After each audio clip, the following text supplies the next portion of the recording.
KamenRider Blackman, and welcome to now part 3 of Gokaiger month. Today, we will be looking at 2 of Gokaiger's movies. One, their summer movie, Kaizoku Sentai Gokaiger the Movie, The Flying Ghost Ship, and their team up with Space Sheriff Gavan. So, let's start things off first with The Flying Ghost Ship. The movie opens with Guy potentially breaking the fourth wall. I can't tell. He looks like he's talking into the camera for a moment, but then he stops. Then we soon meet our main villain for the movie, Lost Ark, who is a ghost pirate who starts coming around to devour the souls of pirates. He also has his own evil mech, which is a more pirate but sinister looking version of Gokaiger, which looks pretty cool. I like how it looks. I love the cape, the hat's nice. The horn I could kind of live without, but I love the eye patch coordinated on. This is a pretty evil looking Gokaiger that honestly, I'm trying to imagine if regular Gokaiger could have that main form, but it feels like that would just be the cape. But this looks awesome. It looks so sweet. And so, after Guy's encounter with evil Gokaiger, that's it for him for the rest of the movie. I don't know why that is. After this, it's kind of weird. We don't see Guy again until literally the end of the movie. I don't understand why that is. But this film is 30 minutes long anyway, and all of our focus just goes on the main team. It's just strange. So, Lost Ark's ship just so happens to have a special treasure on board called the God Eye, a hand-sized eyeball that can grant a single wish.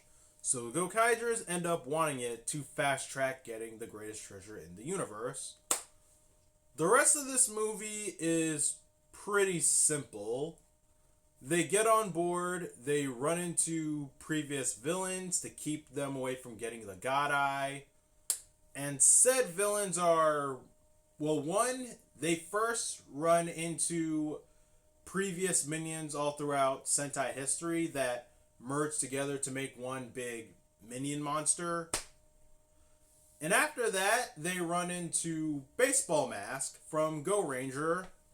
For him, they actually turn into Go Ranger and face him in a game of baseball, to which their special move that beats him is a ball that comes close to him, then reveals the G3 princesses from Gokaiger. And for anyone who hasn't seen Gokaiger, the G3 princesses are a girl group of Gohan Yellow, Gohan Silver, and the female villain from Gokaiger, Kagalacia.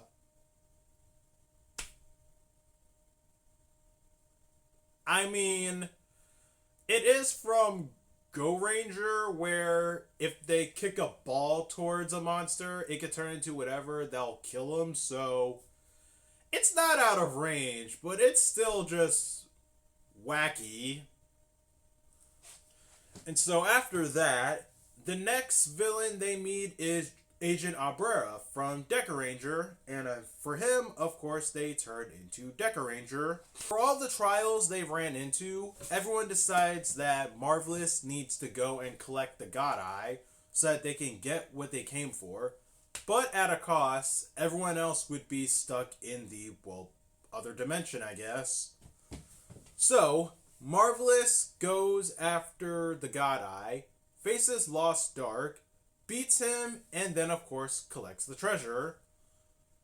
But, just so we can keep the status quo, Marvelous uses the God Eye to save his comrades.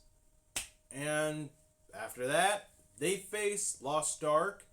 Then they fight evil Gokaiger with Gokaiger, and even summon different grand powers just to secure their win. And that's pretty much the movie. Pretty simple. It's a nice break from the plot. Now for the crossover with Gavan. The movie opens with unlawful arrests. I'm dead serious, it really does. The movie opens with Space Sheriff Gavan, played by Kenji Oba, pursuing the Gokaigers to arrest them. And of course, Guy is not there. Guy is apparently, he has a bit of a habit of being late or just not being around when action happens. It's just so weird. But yeah, Gavan pursues the Gokaigers, beats them all 1v5, and then arrests them to bring them to be executed. And I gotta say, and this was on my mind since talking about the Flying Ghost Ship movie, Don is really that one character you can just leave behind and the trip will be much better, because for a good majority he is whining like such a bitch. Like, dude, you've been at this now for how long, dude? Trying to drop your balls or something. Like, just constantly complying, scream, like, dude, shut up. Like, man up or something. But anywho, the Zenyak's plan for the first part of this movie was to take over the space police and have the Gokaigers executed. Gavan caught on and exposed them.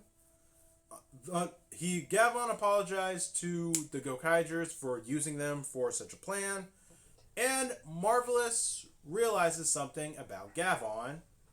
But before we can get more into it, Guy comes to save them, and everyone manages to escape except for Gavan, who ends up abducted by the Zenyak and is also beaten down by a evil android copy of Gavan called Gavan Bootleg.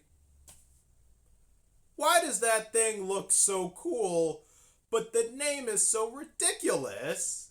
Gavan Bootleg. Like, what the... Why? I'm sorry. This makes me think of Bootleg Toys, which this isn't. This looks nice. So, what the hell? It's just... It looks cool, but the name is so... Come on. And so, it turns out Marvelous has met Gavan before. When Marvelous was a little kid, he was caught in a fire, and Gavan tells him to jump down to him so that he'll catch him and save him. He does so, and Marvelous remembers a certain line from Gavan, which I want to say is from his theme song, but I can't remember. But yeah, Marvelous remembers him all the way back then when he saved him from when he was a little kid. And this movie is really just showing gratitude, which I liked quite a bit. So, because of Bosco, they learned that Gavan was abducted and is being held prison in the Maku dimension, which is a thing from the original Gavan show. So, learning this information, the crew decides to go and rescue Gavan, and Bosco decides to take the opportunity to go steal everything he'll need to collect the greatest treasure in the universe. But, unfortunately, Bosco is stopped by the 36 Super Sentai, the Tokome Sentai Go Busters. Yes, this is our cameo for next season's Sentai. Not bad, pretty nice. The three of them managed to make Bosco, surrender. And, that's their cameo. So, how the Gokaigers get to the Maku dimension is by using Denzi Blue and Battle Kenya's Ranger Keys, which, by the way, Kenji Oba reprises those roles too. Like, this is no Eddie Murphy movie, like, face paint, bodysuit, or whatnot. Like, no, it's just Kenji Oba, all in person, playing three roles. Gavan, Battle Kenya, and Denzi Blue. And between the three of them, Gavan might be his most popular role, as they say so in this movie. Like, the characters even say that they get mistaken for Gavan every now and then.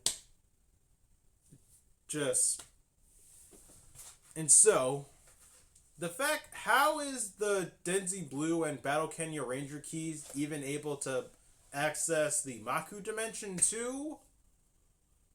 Who knows, but take what you can get. So, they get to the Maku dimension, and Gavan is being held in a prison. They manage to break into the prison, and eventually just make a whole prison break out of the entire mission, because they run into previous Sentai villains. Like, for starters, Jelishito, he's back. Somehow he got arrested and was just held in an alternate dimension in space. How does that happen? Like, how does that happen? They now have the bad guy's attention, and eventually Marvelous reaches Gavan to break him out, and once he sets him free, they basically shoot up the prison and break out from there and head back to Earth. But as they get back to Earth, the villains follow them, and I like this nice thing when the 7 of them morph. Gavan first transforms, and then the Gokaigers, and they include that nice little tidbit of when Gavan transforms, like, basically a little bit of dialogue of how long it takes for Gavan to transform and all. And they do that too for the Gokaigers. And so, the battle with the 7 heroes is of course epic. Gavan defeats his bootleg copy, and the Rangers, well, the Gokaigers, take on the monster of the movie, who just so happens to be the relative of the main villain of Gavan, Dawn Horror. And so, they fight. The fight, of course, goes big. And then the fight eventually leads to Kenzin, Gokaiger, and Gavan's ship turned into a dragon to beat the monster of the movie. And Gavan and Marvelous do a sweet move together called the Gavan... Wait, what's it called? The Gavan Marvelous Dynamic, I believe, with the 2 of them up front to lead the final attack. Either way, it looks awesome. And that's the movie. And the movie officially ends with God, I guess, wanting Gavan, Denzi Blue, and Battle Kenya to all morph together. I don't know. You have Kenji-Oba there. If you have the opportunity, take it. So, but yeah, that is the Gokaiger team up with Space Sheriff Gavan. To which, by the way, this movie came out during Gavan's 30th anniversary, so that's actually pretty nice. And so, those were the movies. They're actually pretty fun. They're pretty simple films. And so, with those out of the way, the last thing we have to look at now is the 10 Years Later movie. And so, thank you all for watching. Please not forget to like, subscribe, share this video. Tell your friends about KamenRider Blackman. And I'll see you guys next time. Peace.